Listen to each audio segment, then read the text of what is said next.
ఈ రాష్ట్రంలో ఈ రాష్ట్రంలో డబుల్ ఇంజన్ సర్కారు ఉందంటున్నారు. వీళ్ళ అన్ని కూడా ట్రబుల్ ఇంజన్ సర్కార్. 3 ఇంజన్లు, ఒకరు పవన్ కళ్యాణ్ గారు, ఇంకొకరు లోకేష్ గారు, ఇంకొకరు చంద్రబాబు నాయుడు గారు.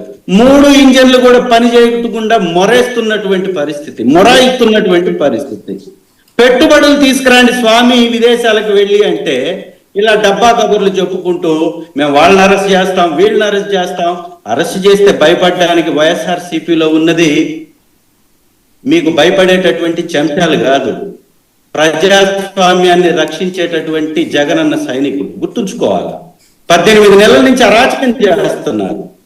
ఈ రాష్ట్రంలో జరుగుతున్నటువంటి హత్యల్ని కానీ, అరెస్టులను కానీ జైళ్ళని నింపేస్తున్నారు. పెద్ద పెద్ద మంత్రులుగా పనిచేసినటువంటి, ఎన్నో సంవత్సరాల నుంచి రాజకీయ అనుభవం నేపథ్యం కలిగినటువంటి కుటుంబాల నుంచి ఉన్న ఇంపార్టెంట్ వైఎస్ఆర్సీపీ నాయకులు మీరు అరెస్ట్ చేస్తున్నారు. భయపడుతున్నామా? భయపడ్డామా? మాట్లాడకుండా ఆగామా?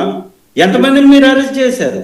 మీరు ఒకరిని అరెస్ట్ చేస్తే 10 మందిని బయటకు వచ్చి మాట్లాడతారు. మీ ఉడతూపులకి చింతకాయలు రాలవనేది 18 నెలల్లో మీరు ఇంకా గమనించకపోతే మీకంటే మించినటువంటి అవివేకం కలిగినటువంటి రాజకీయ నాయకులు లేరనే చెప్పాలి.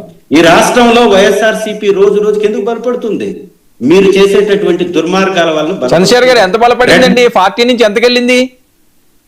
వినండి, రెడ్ బుక్ అనేది లోకేష్ గారి ఇమేజ్ ని పెంచుకోవటానికి. అంటే తనకి గతంలో ఒక రకమైనటువంటి ఇమేజ్ ఉండేది. ఆ ఇమేజ్ నుంచి